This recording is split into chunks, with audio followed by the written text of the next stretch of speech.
ದರ್ಶನಿಗೆ ಶಿಕ್ಷೆ ಆದರೆ ನಮ್ಮ ಮಗನ ಆತ್ಮಕ್ಕೆ ಶಾಂತಿ ಸಿಗುತ್ತೆ. ಅವರು ನನ್ನ ಮಗನಿಗೆ ಕಿರುಕುಳ ಕೊಟ್ಟಿದ್ದೇ ನಮಗೆ ನೆನಪು ಬರುತ್ತೆ. ಪ್ರತ್ಯೇಕ ವಕೀಲರನ್ನು ನಿಗದಿ ಮಾಡೋ ಬಗ್ಗೆ ಇನ್ನೂ ಕೂಡ ತೀರ್ಮಾನ ಮಾಡಿಲ್ಲ, ಆದರೆ ವಕೀಲರ ನಿಗದಿ ಮಾಡೋ ಬಗ್ಗೆ ತೀರ್ಮಾನ ಮಾಡಿದ್ದೀವಿ ಅಂತ ಮಗನನ್ನು ನೆನೆದು ನ್ಯೂಸ್ ಫಸ್ಟ್ ಮುಂದೆ ರೇಣುಕಾ ಸ್ವಾಮಿಯವರ ತಂದೆ ಕಣ್ಣೀರು ಹಾಕಿದ್ದಾರೆ. ನಮ್ಮ ಪ್ರತಿನಿಧಿ ಸಂದೇಶ್ ಅವರನ್ನು ಮಾತನಾಡಿಸಿದ್ದಾರೆ, ನೋಡೋಣ. ರೇಣುಕಾಸ್ವಾಮಿ ಹತ್ಯೆಯ ಬಳಿಕ ಸದ್ಯ ಗೃಹ ಸಚಿವರು ಬಂದು ರೇಣುಕಾಸ್ವಾಮಿ ಅವರ ನಿವಾಸಕ್ಕೆ ಭೇಟಿ ಕೊಟ್ಟರು. ಈ ಸಂದರ್ಭದಲ್ಲಿ ಏನೆಲ್ಲ ಮಾತನಾಡಿದ್ರು, ಅವ್ರ ತಂದೆಯವರು ನಮ್ಮ ಜೊತೆಲಿದ್ದಾರೆ. ಸರ್, ಪ್ರಮುಖವಾಗಿ ಈಗ ಗೃಹ ಸಚಿವರು ಬಂದಿದ್ರು, ಜೊತೆಗೆ ಈಗ ಗೋವಿಂದ ಕಾರಜೋಳ ಅವರು ಕೂಡ ಬಂದಿದ್ರು, ವಿಜೇಂದ್ರ ಅವರು ಕೂಡ ಬಂದಿದ್ರು. ಏನಂತ ಮಾತಾಡಿದ್ರು ಸರ್, ಏನು ಹೇಳಿದ್ರು? ಏನಿಲ್ಲ, ನಮಗೆ ಧೈರ್ಯವಾಗಿರಿ ಅಂದರು. ನಾವು ಸರ್ಕಾರ ಸರಿಯಾಗಿ ಮಿನಿಸ್ಟ್ರ್ ಅಂತೂ ಸರಿಯಾಗಿ ನಾವು ಕಾರ್ಯ ಇದು ಮಾಡ್ತಾಯಿದ್ವಿ. ಪೊಲೀಸ್ ಸ್ಟೇಷನ್ ಕಾರ್ಯ ಏನು ಇದು ಮಾಡ್ತೋ ಅದೆಲ್ಲ ಮಾಡ್ತಾಯಿದ್ದಾರೆ. ಇಲ್ಲಿಗೂ ಅಪರಾಧಿಗಳನ್ನು ಏನು ಇದರ ಶಿಕ್ಷೆ ಆಗೇ ಆಗುತ್ತೆ, ಯಾವ ರೀತಿ ಬಚಾವ್ ಆಗೋದಿಲ್ಲ. ನಿಮಗೆ ನಮ್ಮ ಸರ್ಕಾರ ಪೂರ್ಣ ಬೆಂಬಲ ಕೊಡ್ತಾ ಇದೆ, ಧೈರ್ಯವಾಗಿರ್ರಿ. ನಿಮಗೆ ಏನು ಅನುಕೂಲತೆ ಬೇಕೋ ಅದೆಲ್ಲ ಮಾಡಲಿಕ್ಕೆ ನಾವು ಪ್ರಯತ್ನ ಮಾಡ್ತೀವಿ. ಚೀಫ್ ಮಿನಿಸ್ಟರ್ ಮಾತಾಡ್ತೀವಿ, ಸಾಧ್ಯವಾದಷ್ಟು ಸಹಾಯ ಮಾಡ್ತೀವಿ. ನಾನು ನಮ್ಮ ಸೊಸೆ ಬಗ್ಗೆ ಕೇಳಿದೆ, ಅದಕ್ಕೆ ಒಂದು ಉದ್ಯೋಗದ ಕಾಯಂ ಉದ್ಯೋಗ ಅಂತದ್ದು ಕೊಡ್ರಿ, ಯಾಕಂದ್ರೆ ಸಣ್ಣಳಿದ್ದಾಳೆ, ಅವಳು ವಿದ್ಯಾಭ್ಯಾಸಕ್ಕಂತ. ಆಯಿತು, ಅದನ್ನು ಪರಿಶೀಲನೆ ಮಾಡ್ತೀವಿ ಅಂದ್ವಿ. ನಾವು ಅದಕ್ಕೊಂದು ಮೆಮೊರಂಡಮ್ಮು ಕೊಟ್ಟಿದ್ದೀವಿ. ಎಲ್ಲರೂ ಸಾಂತ್ವನ ಹೇಳಿದ್ದಾರೆ. ಎಲ್ಲರೂ ಹೇಳೋದು ಧೈರ್ಯವಾಗಿರ್ರಿ, ಎಲ್ಲ ಅವರಿಗೆ ಶಿಕ್ಷೆ ಆಗುತ್ತೆ. ನಮಗೆ ಬೇಕಾಗಿರೋದು ಶಿಕ್ಷೆನೇ, ನಮ್ಮ ಸೊಸೆಗೆ ಒಂದು ಉದ್ಯೋಗ. ನಮಗೇನೆಂದರೆ ಇಷ್ಟು ಆಗಬೇಕು ಅಂತ ಒಂದು ಆಸೆ ಇದೆ. ಅಂದರೆ ಅವನಿಗೆ ಶಿಕ್ಷೆ ಆದರೆ ನನ್ನ ಆ ಮಗನ ಆತ್ಮಕ್ಕೆ ಶಾಂತಿ ಸಿಗುತ್ತೆ.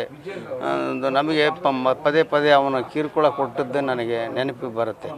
ಹೀಗಾಗಿ ಆ ಒಂದು ಇದು ಬೇಡಿಕೆ ಕೊಟ್ಟಿದ್ದೀವಿ. ಎಲ್ಲರೂ ಕೂಡ ಸ್ಪಂದಿಸಿದ್ದಾರೆ.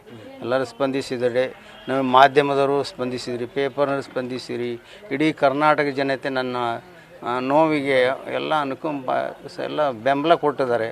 ನಾನು ಈ ಮೂಲಕ ಎಲ್ಲರಿಗೂ ಕೂಡ ಧನ್ಯವಾದ ಮತ್ತು ನಮಸ್ಕಾರ ತಿಳಿಸ್ತಾ ಇದ್ದೀನಿ. ಸರ್, ವಕೀಲರ ಮೂಲಕ ಅಂದರೆ ನೀವೇನಾದರೂ ಪ್ರತ್ಯೇಕವಾಗಿ ವಕೀಲರನ್ನ ಇಡಬೇಕು ಅಂತ ಏನಾದರೂ ಇನ್ನೂ ತೀರ್ಮಾನ ಇನ್ನೂ ನಿರ್ಧಾರ ಮಾಡಿಲ್ಲ. ನಾವು ಇದರಲ್ಲಿಂದ ಹೊರಗೆ ಬಂದಿಲ್ಲ ಇನ್ನು. ಅದಕ್ಕಿನ್ನೂ ನಾವು ನಮ್ಮ ಬಂಧು ಬಳಗ, ಸ್ನೇಹಿತರು, ಆಪ್ತರು ಎಲ್ಲ ಸೇರ್ಕೊಂಡು ಯಾವ ರೀತಿ ಮಾಡಬೇಕು ಅಂತ ಅದನ್ನು ಚರ್ಚೆ ಮಾಡ್ತೀವಿ. ಮಾಡಬೇಕಂತಲೇ ಇದ್ದೀವಿ. ಆದರೆ ಅದು ಇನ್ನೂ ತೀರ್ಮಾನ ಆಗಿಲ್ಲ. ಸರ್, ಇಲ್ಲಿಯವರೆಗಿನ ತನಿಖೆ ನಿಮಗೆ ಸ್ಯಾಟಿಸ್ಫೈ ಆಗಿದೆಯಾ ಅಂತೇಳಿ? ಇಲ್ಲಿವರೆಗಿನ ತನಿಖೆ ಸರಿ ಅನಿಸಿದೆ? ಆಗಿದೆ. ಈಗ ಸುದೀಪ್ ಅವರು ಸೇರಿದಂತೆ ಸಾಕಷ್ಟು ಜನ ಬೆಂಬಲ ವ್ಯಕ್ತಪಡಿಸ್ತಾ ಇದ್ದಾರೆ. ರೇಣುಕಾಸ್ವಾಮಿ ಅವರ ಸಾವಿಗೆ ನ್ಯಾಯ ಸಿಗಬೇಕು ಅಂತ ಬೆಂಬಲ ವ್ಯಕ್ತಪಡಿಸ್ತಾ ಇದ್ದಾರೆ. ಅದಕ್ಕೇನು ಹೇಳ್ತೀರಾ ಅಂತ? ಹೌದು, ಎಲ್ಲ ಧನ್ಯವಾದ ಹೇಳ್ತಾರೆ. ಯಾಕಂದರೆ ಇಡೀ ಫೀಲ್ಡೇ ಬಂದಿತ್ತು.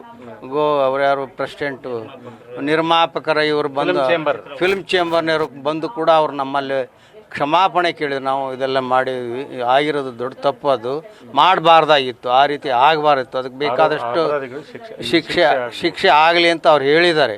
ಆಮೇಲೆ ಅದಕ್ಕೆ ಬೇರೆದಷ್ಟು ಅವ್ರೇನು ಆಗಿದ್ದರೆ ಬೇರೆ ರೀತಿ ಇದು ಮಾಡಬಾಯ್ತು. ಹಿಂಗೆ ಅಮಾನುಷವಾಗಿ ಕೊಲೆ ಮಾಡ್ತಕ್ಕಂಥ ಏನು ಘಟನೆ ಅಲ್ಲ ಅಂತ ಅವರು ಕೂಡ ಸಾಂತ್ವನ ಹೇಳಿ ಅವರು ಸಹಾಯ ಮಾಡಿ ಹೋಗಿದ್ದಾರೆ.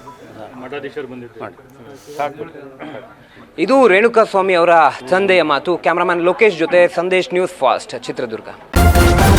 ನ್ಯೂಸ್ ಫಸ್ಟ್, ನಿರ್ಭೀತಿಯಿಂದ ನಿಮ್ಮ ಪರವಾಗಿ.